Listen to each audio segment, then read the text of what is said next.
The last quiet morning. There was a time, not long ago, when mornings had a different sound. Before the first alarm clock rang, before the first screen glowed, the birds were already singing. In suburban neighborhoods across America, millions of birds filled the trees: robins, warblers, sparrows, thrushes. They had routes they'd flown for 10,000 years. They had songs no one had to record. And every spring, without fail, they came home. Towers in the sky. Then we started building, and we never stopped. Cell towers climbed into the sky by the thousands. Glass buildings rose on every skyline.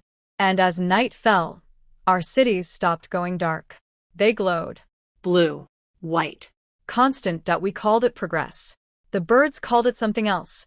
Birds navigate by starlight, by magnetic fields, by instincts older than human language.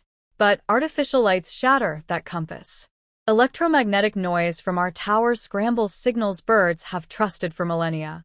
And glass, our beautiful, modern glass, is invisible to them. Every year, up to 1 billion birds die in the United States alone, hitting windows, crashing into towers, falling in the dark. Somewhere in a maple tree on a quiet street in Ohio, 2 baby birds open their mouths to the sky. They are waiting for a parent that left before dawn. That parent struck a glass tower 12 miles away. It never felt the collision coming. The chicks will wait for 2 days, then go quiet. No one will notice. Human eyes pointing down.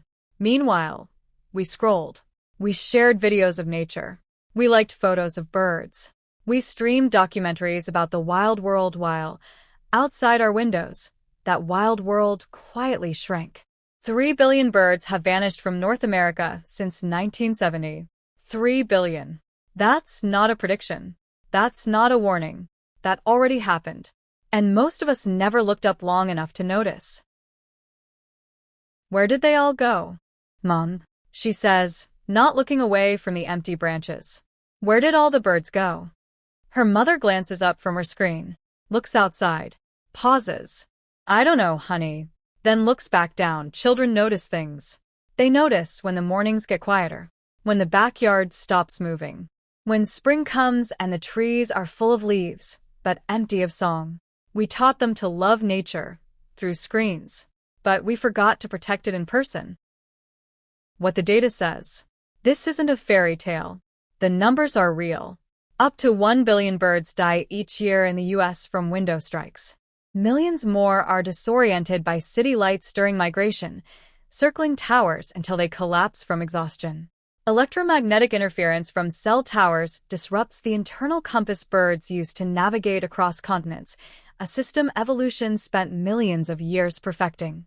And plastic, the wiring, the cables, the endless modern infrastructure of our connected world, traps, entangles, and poisons thousands more every single year. But some people did look up. And what they saw changed everything they did next. Cities like New York, Chicago, and Houston are now turning off skyscraper lights during migration season. Volunteers monitor collision zones at dawn, rescuing stunned birds before they become statistics. Architects are designing bird-safe buildings. Researchers are fighting for migration corridor protections. Communities are planting native trees, the kind of trees birds actually recognize, and some people are putting their phones down and just listening. She looks up. Technology connects humans across the entire world, but it may be slowly disconnecting us from the world that made us. We built the internet in the sky. Birds were already there. We don't have to choose one or the other. But we do have to choose to pay attention, to turn off a light, to fight for a tree, to teach our children that the most important notifications, the ones that have always mattered most, arrive at dawn, on the wing, and free of charge. The silence of a lost bird is a sound we will never get back, but the song of a returning one, that is still possible.